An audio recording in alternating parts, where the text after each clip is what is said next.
Hello, everybody. My name is Professor Mikhail Pevsner, and in this video, I'd like to talk about Introduction to Management Accounting and Nature of Costs, which covers first chapter, second chapter of book by Zimmerman. In this video, I'll focus on more on chapter 1.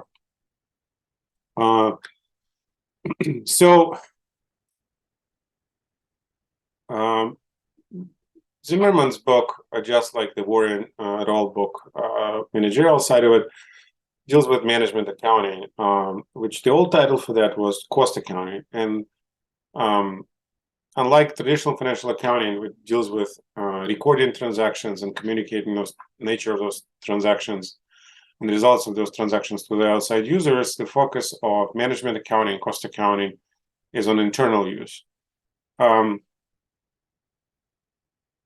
So that's what it means by decision making, right? So basically the notion is, yes, for the outside users we have to follow this accounting rules, GAAP rules, what have you. For internal decision making, we don't have to follow those rules because it's for us, right? For managers. And what managers need to know doesn't necessarily mean, or the rules they have to follow doesn't necessarily always have to correspond to what the outside investors need to know. And also the objectives are different. So for example, whereas for outside accounting, for financial reporting that you're studying introductory financial reporting courses, the focus is on the firm as a whole. The internal use is not just on the firm as a whole. We really want to be as granular as possible. So it might be on the level of a plant, on the level of a division, on the level of a profit center.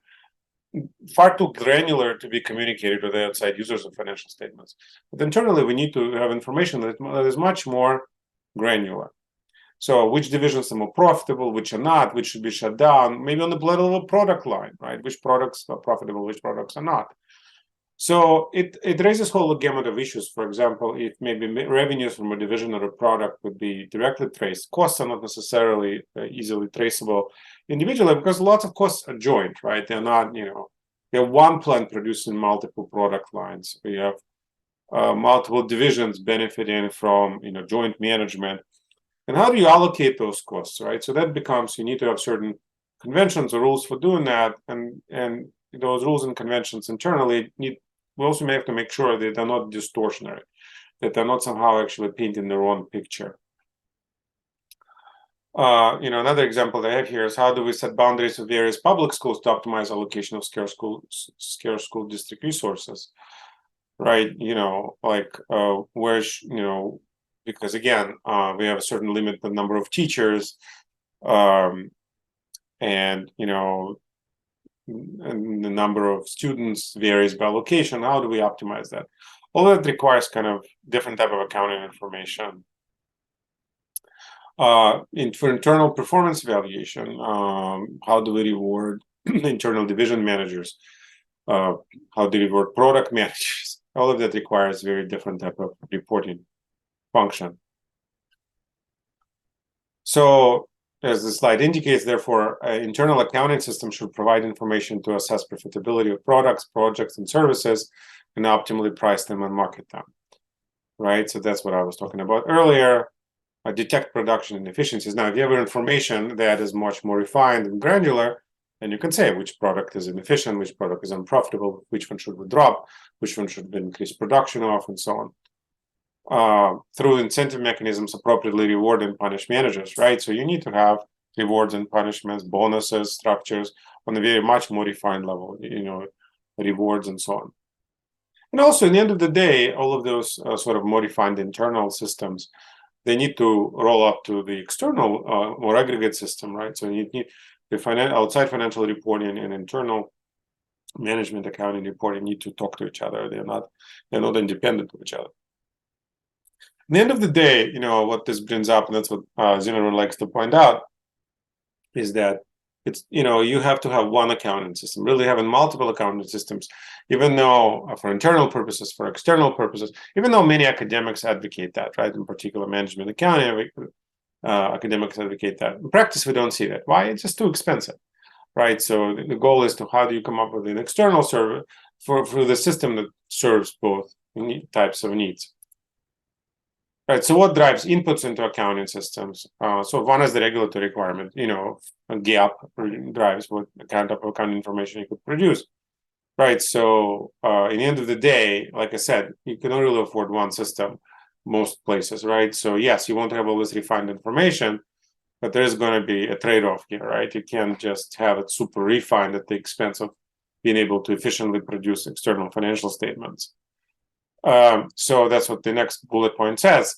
Cost and benefits considerations incentivize managers to use a single system for external and internal reporting and reclassify items as becomes necessary, right? So you can't just afford to have multiple systems. You may code them differently within the same system, but it has to be one system. Also consider reporting incentives for managers. Managers have incentives to overstate numbers because it essentially increases their compensation. So that needs to be taken into account as well. Zimmerman points out the notion of economic Darwinism, and that he likes to kind of fancy himself as an economist here. And that's the notion that all you need to really know here is that the reason why we don't have multiple accounting systems and typically one is because that's what, as economic Darwinism would suggest, that seems to be the most efficient approach, and that's what survived. Just like on the Darwin, the genes that confer advantages survive. All right, let's talk a little bit about the function of the CFO. The management accounting system, as is external reporting system, are typically live under the broad umbrella of the CFO function. So within the CFO function, you will have controllership, and these are people responsible for typically external reporting and taxes, also management accounting, planning and control, including budgeting. You have treasury, and these are broadly people we have to deal with finance and banking, credit, and so on, and internal audit. People, some companies don't have it, but it's essentially an internal system of checks and balances to make sure nothing goes wrong.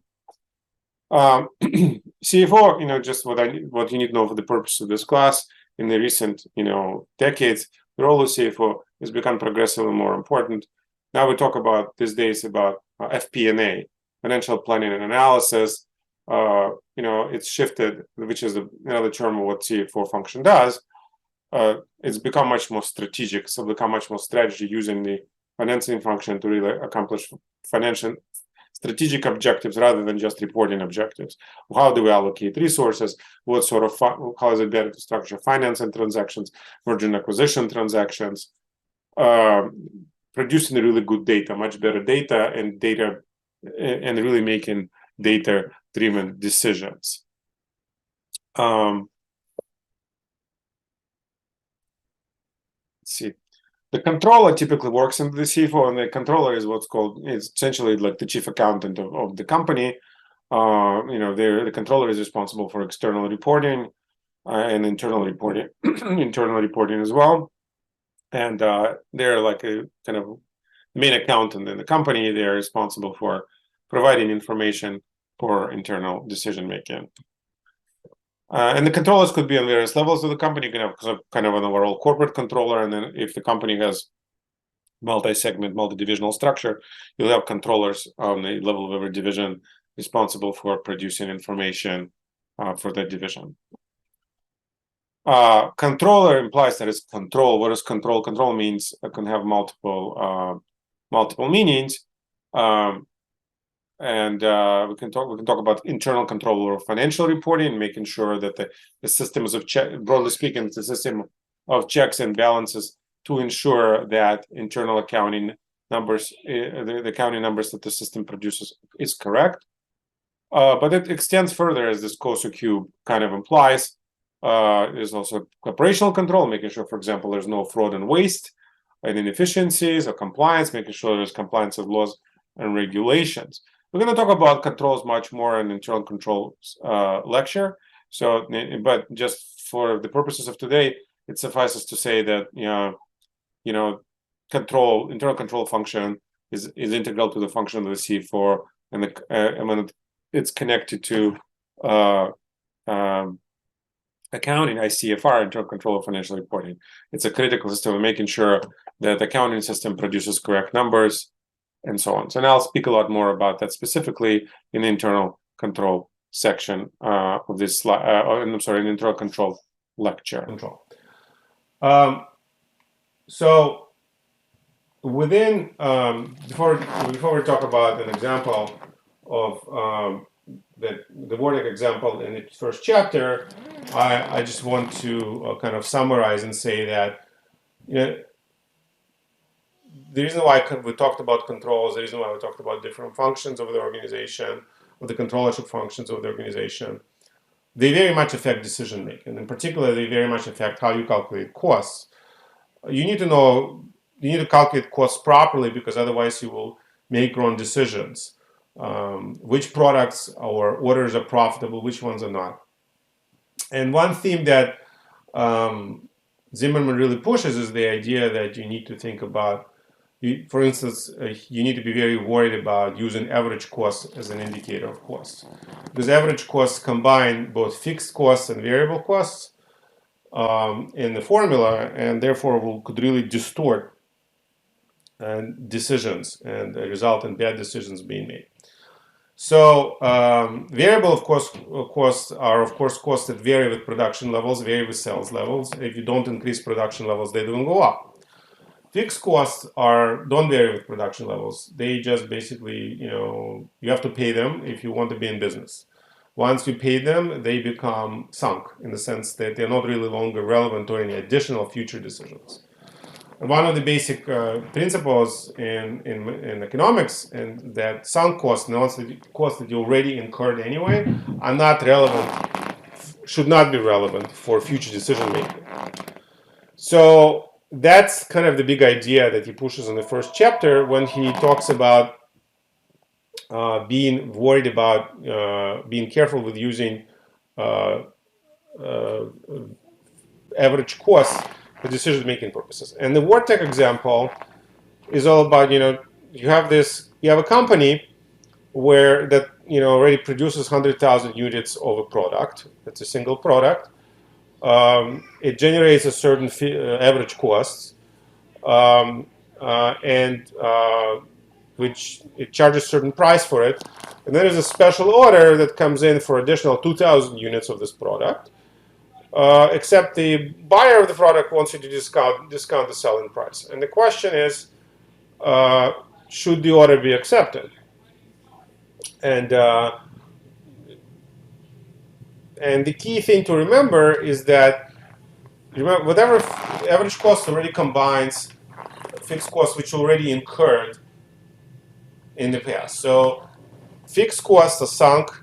They shouldn't really affect the decision to accept a new product or not. What should affect the decision to accept a new product is only whether the profit you generate on this new product, the selling price exceeds the variable cost, because the variable cost on this additional special order is what really that's the subject of the new decision.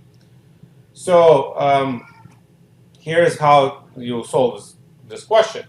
So under the current capacity, the company is producing 100,000 units of the product, and it results in the average cost of $4.50 per unit. So remember, the average cost is simply total cost divided by the quantity of the product, which results in a fixed cost divided by 100,000 units plus the variable cost equals $4.50. Now they also tell you that the marketing people calculated that if you increase the capacity to 102,000 units, the average cost will be $4.47. What does that mean? It's a fixed cost divided by 102,000 units again plus variable cost. Variable cost is per unit stays the same because it doesn't change. And as you increase production, fixed cost just gets spread out over more units. Now, this is a system of two equations and two unknowns, so this is about 7th grade algebra.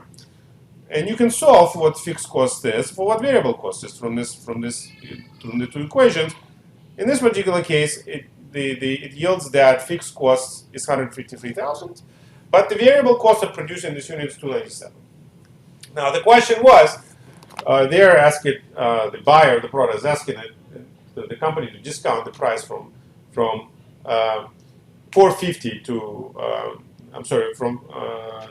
from one price to $4. $4, by the way, the selling price is below the average cost. The marketing people were saying this is not profitable, but in reality, if $4 is way above the variable cost of $297, So you're still making much above the variable cost at $1.03 or $4 minus $2.97. That's $103. What we're going to learn is called contribution margin, and so therefore you need to accept the offer. In the second part of the question, they talk about, suppose they turn the question backwards. Zimmerman turns the question backwards, and he says, okay, suppose that we know that the average cost of producing this extra $2,000 is $408. That the incremental cost is $408, not $297. So it was much higher. It's still below, and if you were, the question is, if you maintain a higher selling price, should you then be accepting the offer? Well, it turns out that in fact this will result in the new average cost of $449, which is far above what what you'd be charging. So you're actually losing money of about $160. So the reason why Vortic example is relevant to us is because it emphasizes the need, of course, to be mindful very much of average costs. Average costs are distortionary. You need to think about marginal revenue and marginal costs. And in fact, I'm going to have you listen to a podcast, podcast that kind of talks about it. Average costs just is distortionary in the sense that it incorporates fixed costs, which are already sunk, and they don't vary with production, therefore should not be affecting future decision making. And in the second example that we saw, that really kind of highlights the misaligned incentives of two different divisions, where marketing wants to accept the offer because they're compensating the basis of sales without considering the overall impact of the cash flow, and but overall cash flow is in fact going down, so it makes the firm worse off. The key point from the Vortic example from chapter 1 that you should really learn is that average costs are not a good input because they don't capture changes of cost of volume. They're fixed by definition, therefore sunk, and they need to really think about for future decision making, and that's what will be the key element of the second chapter. Is you need to think about opportunity costs. Opportunity costs are the costs that you would incur if you were to make a decision, but they're really relevant before you make a decision, right? What are you giving up by making a decision? Fixed costs are relevant from the point of view of evaluating past decisions, and incentivizing people properly to make the right decisions in the future. But for a concrete decision, you need to think about what the opportunity cost of that decision is in the right now, not based on what cost you already incurred. So that kind of brings us to the second chapter of the nature of costs, which will be the subject of the second video. Thank you.